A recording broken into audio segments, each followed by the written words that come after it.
नाज़रीन किराम आदाब। नाज़रीन किराम, आज हमारे दरमियान में बीजेडी की जानिब से बालाश्वर की एमपी उम्मीदवार श्रीमती लेखाश्री सामंत सिंघार जो है हमारे साथ मौजूद हैं। नाज़रीन किराम, उनका हम इस्तकबाल करेंगे, उनका वेलकम करेंगे तर्जुमान न्यूज़ टाइम में, और उनसे आपकी जो सवालात है जो हम तक आते हैं, जो आप पूछना चाहते हैं, हम जो है उनसे पूछेंगे और उनकी सीधी बातें आप तक पहुंचाएंगे। मैडम, आपका तहे दिल से तर्जुमान न्यूज़ टाइम में आपका वेलकम है, इस्तकबाल है। मैडम, एक्चुअली सब लोग ये जानना चाहते हैं कि पहली बार आप बालाश्वर में आई हैं और निर्वाचन मैदान में यानी इंतखाबी मैदान में आपने कदम रखा है बालाश्वर में, और आपका जो है रूबरू हो रहा है साबिक 2 केंद्रीय मंत्री से। तो आप इन 2 मंत्रियों के दरमियान आप खड़ी हैं, तो लोगों के पास कौन से मुद्दे, क्या क्या मुद्दे लेकर पहुंच रही हैं, लोग किस तरह एक्सेप्ट कर रहे हैं? सबसे पहले इस तरह देखिए, पहले तो मैं बालेश्वर में पहली बार नहीं आ रही हूँ। बालेश्वर मेरा घर है और नीलगिरी निर्वाचन मंडली में कांसा गांव मेरा घर है। तो मैं बालेश्वर के साथ मेरा बहुत पुराना ताल्लुक़ है, बराबर मेरा आना जाना रहता है। सब मेरे संपर्कीय लोग इधर हैं और मैं बालेश्वर को थोड़ा बहुत समझती हुई हूँ। चुनाव में 2 उम्मीदवार आपने बताया कि 2 पूर्व केंद्रीय मंत्री उम्मीदवार हैं, लेकिन मेरा मानना है कि जब हम लड़ाई को उतरते हैं तो सामने कौन खड़ा है वो नहीं देखते। हम अपना जो स्ट्रेंथ है, अपना जो शक्ति है, उसी को लेके ही लड़ते हैं और जीतने के लिए लड़ते हैं। अभी आप देखेंगे दोनों केंद्रीय मंत्री का जो रिकॉर्ड है, एक तो 2014 के बाद क्षेत्र में आए ही नहीं, और दूसरे जो आज भी सांसद हैं वो 5 साल जब से चुने गए हैं तब से भी मैदान में नहीं है, और वो कुछ काम किए नहीं बालेश्वर वासियों के लिए, जो साफ साफ दिखता है।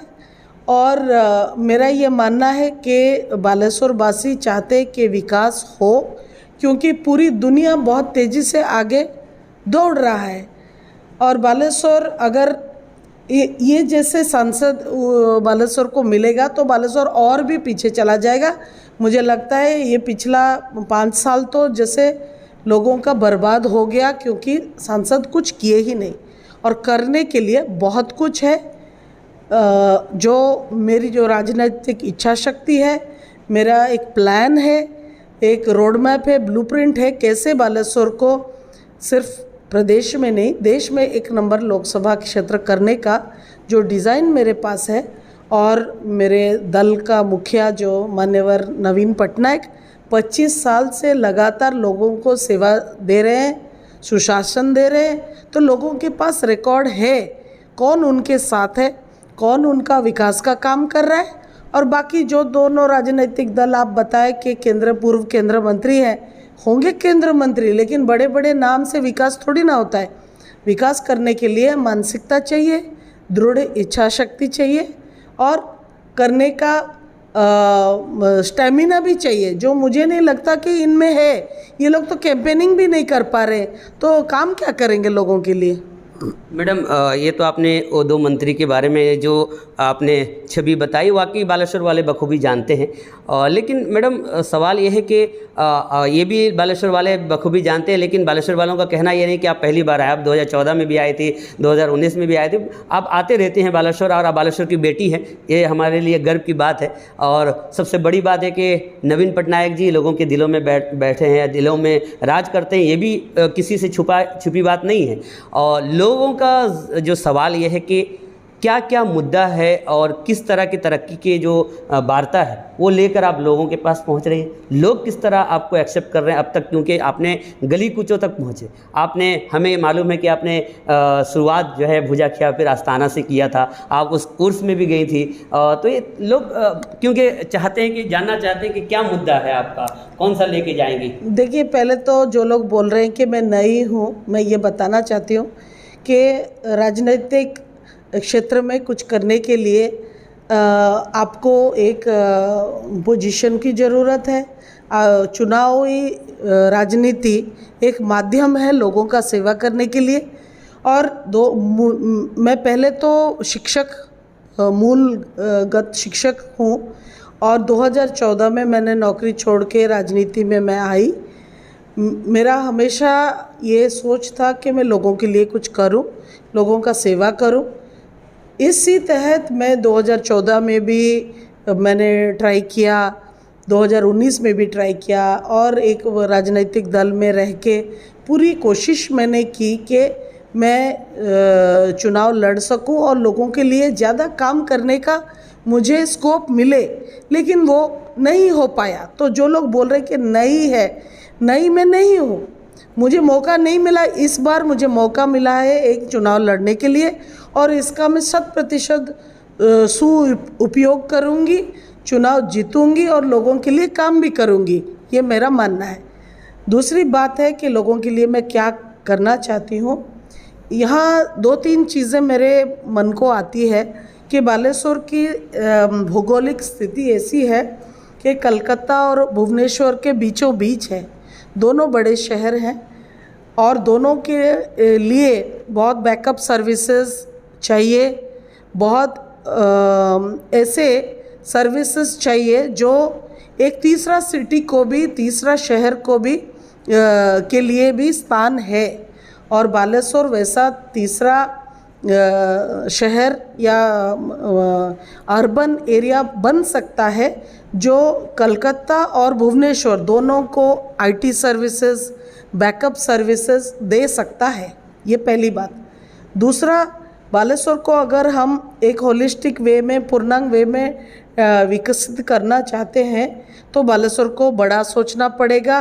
बालेश्वर शहर के आसपास हमको सैटेलाइट सिटी टाइप का डेवलप करना पड़ेगा, जिससे कंजेशन कम होगा और शहर साइज़ में भी बढ़ेगा और सब जैसे बड़े शहर में होते हैं सब फैसिलिटीज़, सब सुविधा उधर मिलेगा।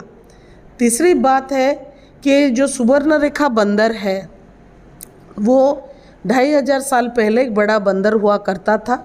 अभी स्कोप है कि अभी वो पुनरुद्धार हो रहा है, अभी फिर से बंदर बन रहा है और मुझे लगता है कि सुवर्णरेखा बंदर को केंद्र करके पूरे लोकसभा क्षेत्र में, बालेश्वर लोकसभा क्षेत्र में रोडवे, हाईवे, वाटरवे, ऐसे कि एयरवे, ये सब बन के कनेक्टिविटी को और भित्ति भूमि को का और विकास हमको करना चाहिए, क्योंकि पोर्ट तो एक पॉइंट है जहाँ से चीज़ें आती जाती हैं प्रदेश के अंदर, लेकिन वहाँ तक पहुँचाने के लिए जो कनेक्टिविटी चाहिए वो हाईवे, रोडवे और वाटरवे दे सकता है, उसको करना ज़रूरी है।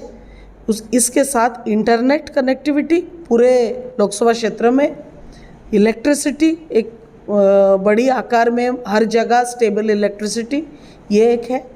और सुवर्णरेखा बंदर के आसपास स्पेशल इकोनॉमिक जोन, इंडस्ट्रियलाइजेशन, शिल्प प्रतिष्ठा, ये होना ज़रूरी है लोगों का आय बढ़ाने के लिए और युवकों को नियुक्ति देने के लिए। युवकों की नियुक्ति मेरा 1 नंबर प्रायोरिटी है और उसके लिए हमको शिक्षा का मापदंड बढ़ाना पड़ेगा, वर्ल्ड क्लास इंस्टीट्यूशन बनाना पड़ेगा और उनका कौशल विकास के लिए भी स्किल डेवलपमेंट सेंटर्स बनाने पड़ेंगे, जो मेरा ब्लूप्रिंट में शामिल है। तीसरी बात मैं बताऊंगी कि युवकों को सिर्फ एम्प्लॉयमेंट, वो नौकरी ढूंढे ऐसा नहीं, वो नौकरी दाता बने, ऐसा भी वातावरण हमको क्रिएट करना पड़ेगा, ऐसा एटमॉस्फेयर क्रिएट करना पड़ेगा जिससे वो एंटरप्रेन्योर बन सके। इधर एमएसएमई या माइक्रो और स्मॉल एंटरप्राइज के लिए बहुत स्कोप है। और जो आप अभी पूर्व केंद्र मंत्री का जिक्र कर रहे थे, जो पूर्व केंद्र मंत्री, वो उनका विभाग भी था एमएसएमई, लेकिन एक प्रपोजल भी वो थ्रू नहीं कर पाए, एक काम भी नहीं किए। तो इसलिए तो बता रही हूँ कि 5 साल लोगों का वेस्ट हो गया। तो ये उस क्षेत्र में बहुत काम हो सकता है, बहुत स्कोप है डेवलपमेंट के लिए। और सबसे बड़ी बात है कि ये इस सेक्टर में बहुत ज़्यादा युवक और महिला एंगेज हो सकते हैं, उनका नियुक्ति हो सकता है। ये सब लेबर इंटेंसिव सेक्टर है, तो उसमें बहुत सारे महिलाएं भी उनको मिलेगा। प्रदेश के सरकार और मान्यवर नवीन पटनायक जी अभी जो घोषणा पत्र रिलीज़ किए उसमें एमएसएमई को एमएसई का दर्जा दिया है, मतलब माइक्रो स्मॉल एंटरप्राइज। तो ये सिर्फ एसएचजी महिला एसएचजी ही नहीं रहेगी, वो एक माइक्रो और स्मॉल एंटरप्राइज चला सकती है, वो एक क्षुद्र शिल्पपति बन सकती है। तो ये जो सम्मान और ये मान उनको मर्यादा मिल रहा है, ये छोटी बात नहीं है। मर्यादा के साथ रोजगार भी बड़ी बात है। तो ये सब, फिर ये जो बालेश्वर लोकसभा क्षेत्र है ये बहुत कृषि प्रधान एरिया है और इधर जैसे बोलते हैं ना लोकल लैंग्वेज में धानो मीनो पानो की जगह है। हाँ, तो इसमें जो कृषि होता है वो वैल्यू एडेड फसल होना चाहिए, मेरा ये मानना है। और जिससे ज़्यादा पैसा मिले ऐसे कैश क्रॉप का फसल इधर होना चाहिए। एक बार हो चुका उसका फूड प्रोसेसिंग होना चाहिए ताकि उसका मूल्य बढ़े, और उसको कैसे रफ्तानी करें दूसरे देश में या देश के अलग जगहों में, ये भी हमको सोचना चाहिए। ये सब हम कर पाएंगे तो ये बहुत बड़ा एक क्षेत्र डेवलप हो सकता है। इसके साथ मैं ज़रूर ऐड करूँगी क्योंकि इधर अच्छा खासा कोस्ट लाइन है कि मैराइन फूड प्रोसेसिंग का भी इधर बहुत स्कोप है। होता भी है लेकिन उसको अपग्रेड करके इंटरनेशनल स्टैंडर्ड को लेके जाना है, इसे छोटे मोटे तरीके से नहीं चलाना है, वही मैं बता रही हूँ। और टूरिज़्म पर्यटन का भी बहुत स्कोप है, इसको भी विकसित करना चाहिए, जो मैं अपने मैनिफेस्टो में रखी हूँ। अगर लोगों का आशीर्वाद मिले, अगर मैडम एक सवाल ये भी है कि क्योंकि आप जानते हैं कि यहाँ पे माइनॉरिटी बहुत ज़्यादा बसते हैं और ख़ासकर माइनॉरिटी में जो मुस्लिम तबका है उनमें इमाम जो मस्जिद में इमाम हैं और वो असल में क्या है कि दिल्ली वक्फ बोर्ड हो, वेस्ट बंगाल हो, ये तमाम जो है वक्फ बोर्ड के ज़रिए जो है इमामों का तनख्वाह जो है रखा जाता है, मुअज्जिन जो है अजान देते हैं उनकी तनख्वाह। तो ये जब आप उस लायक आपको चुन के जो है लोग लाएंगे तो इमामों के बारे में आप क्या सोच रखेंगे, क्या फ़ैसला रखेंगे, वक्फ बोर्ड पर किस तरह अपना रहेगा? देखिए, इस सिस्टम के अंदर जो हो सकता है वो तो मैं ज़रूर करूँगी। मुझे पता है कि माइनॉरिटी कम्युनिटी का क्या क्या समस्या इधर है और मुझे लगता है कि सबसे बड़ी समस्या है शिक्षा और कौशल विकास और रोज़गार का और बच्चों का स्कॉलरशिप का। तो इसके ऊपर मेरा मूल ध्यान रहेगा। बाकी प्रदेश की सरकार और नवीन बाबू सीएम बहुत कुछ कर रहे हैं, मदरसा और कब्रिस्तान मस्जिद ये सब का पुनरुद्धार के लिए और मॉडर्नाइजेशन के लिए, तो वो काम तो जारी रहेगा, आगे को बहुत और तेज़ी से होगा। लेकिन बच्चों का स्कॉलरशिप, कंप्यूटराइज्ड एजुकेशन, एलईडी माध्यम में शिक्षा प्रदान, इंटरैक्टिव क्लासरूम और उनको अच्छा खासा नौकरी के लिए, मानिए कि कोई टेक्निकल डॉक्टर हो, इंजीनियर हो, आईएएस ऑफिसर हो, इसके लिए जो स्पेशलाइज्ड कोचिंग का व्यवस्था है इसके लिए भी मैं प्रतिबद्ध हूँ, उसको भी ज़रूर करवाएंगे।